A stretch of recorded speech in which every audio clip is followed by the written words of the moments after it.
अस्सलाम वालेकुम जी, रामत सहमद मेरा नाम है और रेड बॉक्स टीवी के प्लेटफॉर्म से मैं आपसे मुखातिब हूँ। आज इस वीडियो का मकसद आपको ये यकीन दिलाना है कि real estate investments, real estate की वीडियो आप देख रहे हैं, रियल एस्टेट के इन्वेस्टर रहे होंगे, इसके स्टेक होल्डर हैं, इसके कोई बायर, सेलर, परचेज़र, किसी न किसी दौर में आपका रियल एस्टेट से ताल्लुक़ है। जब भी आप ये वीडियो देख रहे हैं तो नाजरीन बताने का मकसद ये है कि रियल एस्टेट आजकल 2022 अक्टूबर का महीना चल रहा है, जिन हालात से गुजर रही है वो हालात कोई बहुत ज़्यादा फेवरेबल सिचुएशन नहीं है। रियल एस्टेट मैंने आपको पहले भी कहा था, मैं आपको 2021 दिसंबर में ये कह चुका था कि 2022 काफ़ी स्टिग्नेंट और काफ़ी स्टेबल होने वाला है और वही हमें देखने को मिला। रियल एस्टेट इन्वेस्टमेंट्स जहाँ पर रुक गई वहाँ पर सोने पे सुहागा ये हुआ कि गवर्नमेंट की कुछ पॉलिसीज़ भी ऐसी आ गई कि उन्होंने इन्वेस्टर्स के और हाथ पांव बांध लिए। उन्होंने टैक्स रेट्स बढ़ा दिए, उन्होंने सुपर टैक्स लगा दिया, उन्होंने कहीं पर एडवांस टैक्स को बढ़ा दिया गया, कहीं एफबीआर टैक्स रेट्स जो है वो जो टैक्स रेट्स हुआ करते हैं वो बढ़ गए, जिसकी वजह से इन्वेस्टर्स ने हाथ रोक लिए। ओवरसीज़ पाकिस्तानियों ने अपना पैसा इन्वेस्ट करने से रोक लिया because political uncertainty, economical unstability इतनी ज़्यादा हो गई इस दौरान के लोग जो है वो अपनी इन्वेस्टमेंट जो उन्होंने लगाए रखी थी बल्कि वही बेचने के लिए बाज़ारों में आ गए और कहने लगे कि जस्ट ये औने पौने दामों बिके, इसको बेचो ताकि ये हम और मज़ीद नुकसान से बच जाएँ। मगर इन्हीं हालात में, इन्हीं सिचुएशन में, इसी मिज़रेबल सिचुएशन में क्या हुआ कि जब बहुत ज़्यादा सेलर्स जमा हो गए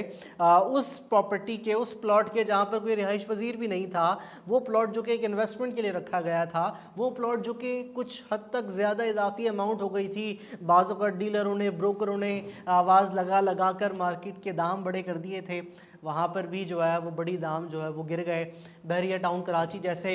मार्केट जो कि एक बड़ी स्ट्रॉन्ग, बड़ी वर्टाइल मार्केट थी, वहाँ पर 125 गज़ का प्लॉट जो 70 लाख का था वो 55 लाख में बिकने लगा। अली ब्लॉक के रेट जो 90 लाख तक गए अब वो 70 में भी ट्रेड होने लगे, मिलने लगे मार्केट में। लोग बेचने को तैयार हैं, ख़रीदने को तैयार हैं। तो कहने का मकसद ये है कि अब इस सिचुएशन में मार्केट ने जब डाउनवर्ड करेक्शन लेना शुरू किया तो बहरिया डाउन की मार्केट में स्लो हो गई, ट्रांसफ़र्स कम हो गए, फिर डीएचए की मार्केट स्लो हो गई, ट्रांसफ़र्स कम हो गए, बड़ी फाइलें ट्रेड होना कम हो गई, बड़ी ज़मीनें, इवन मैं आपको ये बताऊं तो मेरे एक्सपीरियंस में ये भी गुजरा कि जो लोग 300 एकड़ों के सौदे करते थे, जो 500 एकड़ों के सौदे करते थे, उनके भी सौदे अब 16 एकड़, 15 एकड़ों में तब्दील हो गए। यानी कि लोगों ने लो कॉस्ट स्कीम्स में, लो कॉस्ट प्रोजेक्ट्स में, लो कॉस्ट इन्वेस्टमेंट्स में पैसा लगाना शुरू कर दिया। लोगों ने बड़ी इन्वेस्टमेंट में पैसा फंसाना ही खत्म कर दिया। जैसे कि बहरिया की भी नई डील भी आई, 2 करोड़ का 500 गज़ का प्लॉट है, 2 साल में पेमेंट करनी है, 3.5 करोड़ का 1000 गज़ का प्लॉट है, 2 साल में पेमेंट करनी है।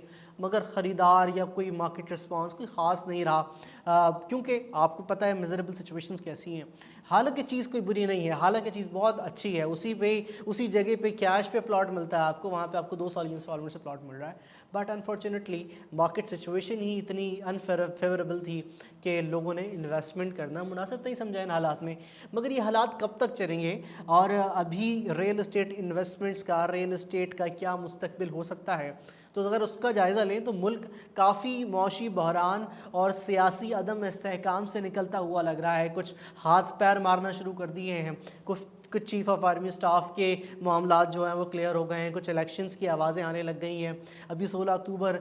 कराची में भी इलेक्शंस हैं। उसके साथ साथ ये है कि यहाँ पे बल्दियाती इलेक्शन के बाद properly by election, general election की तरफ भी बात जाने की बात हो रही है। 6-7 महीने, 8 महीने, साल भर में ये लगता है कि मुल्क जो इस अनसर्टिनिटी से गुजर रहा है यहाँ से निकल जाएगा।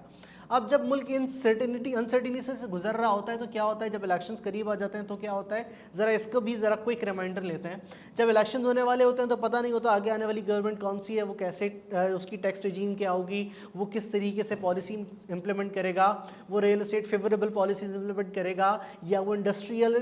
फेवरेबल पॉलिसीज इंप्लीमेंट करेगा। जैसे कि PMLN हमें देखने को मिलती है कि वो ज़रा इंडस्ट्रियलिस्ट है और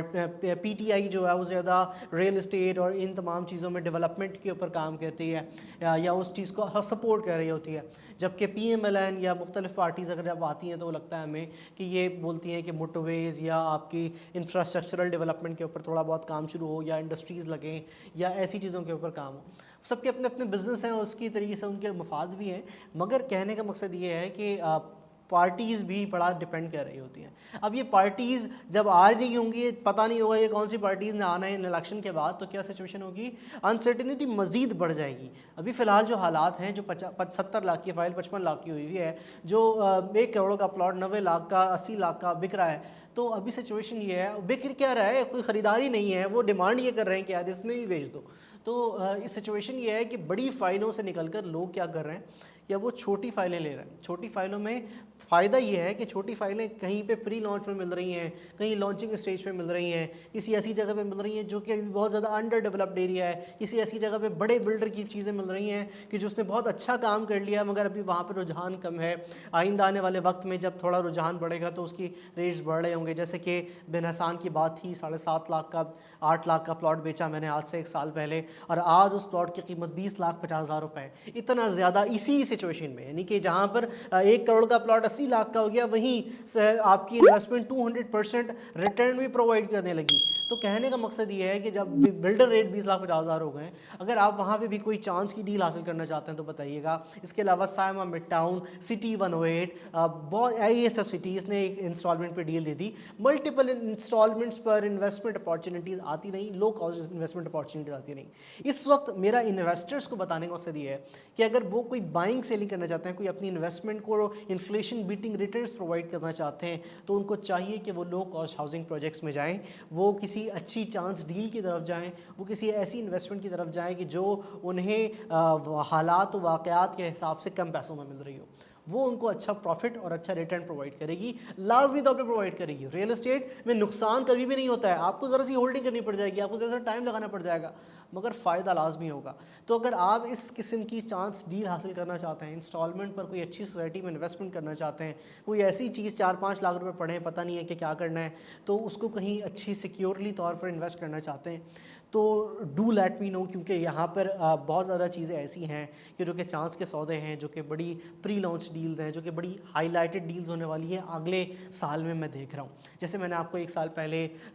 कुछ सोसाइटीज़ का बताया था, जिसमें बिन हसान शामिल था, जिसमें बहरिया टाउन शामिल था, उसके कुछ एरियाज शामिल थे जहाँ पे पैसे बढ़े भी, और मैंने आपको उसी वक्त जो है वो ट्रेड करके बता भी दिया कि अब बस 6 महीने पहले 8 महीने पहले की मेरी वीडियोज़ हैं, मैंने आपको बताया था कि बस यहाँ से अब निकल जाना चाहिए, अब आप लो कॉस्ट में चले जाएँ, वो ज़्यादा फ़ायदा देगी। ASF में चले जाएँ, आप अपार्टमेंट्स वगैरह में चले जाएँ। ASF में मामला ये रहा कि डेवलपमेंट चार्जेस डाल दिए, जिसकी वजह से थोड़े से ट्रांसफ़र्स और रुक गए, सोने पे सुहागा ये हो गया कि वैसे ही कीमतें नहीं मिल रही हैं, फिर ट्रांसफ़र चार्जेस के साथ डेवलपमेंट चार्जेस भी पे करने हैं, तो थोड़ी सी ट्रेडिंग कम हो गई। मगर उसके बावजूद ये है कि मार्केट चल रही है, मार्केट हाथ पैर मार रही है, कोशिश जारी है, DHA में ट्रांसफ़र्स हो रहे हैं, बहरिया टाउन में ट्रांसफ़र्स हो रहे हैं। वो मिकदार नहीं है, 200, 300, 400 ट्रांसफ़र्स की तादाद नहीं है, मगर यह है कि लोगों के दाल दलिया चल रहा है और काम मुकम्मल, यानी कि अल्लाह ताला ने रिस्क जहाँ पे लिखा है उसका, वहाँ पे उसके मामला चल रहे हैं। तो अगर आप भी अपनी इन्वेस्टमेंट्स को लेकर थोड़े से इनसिक्योर हैं कि अब उसके रेट्स क्या होंगे, हमें इसको लेकर कहाँ ट्रेड करना चाहिए, कहीं स्पेकुलेटिव ट्रेडिंग की तरफ जाना चाहिए,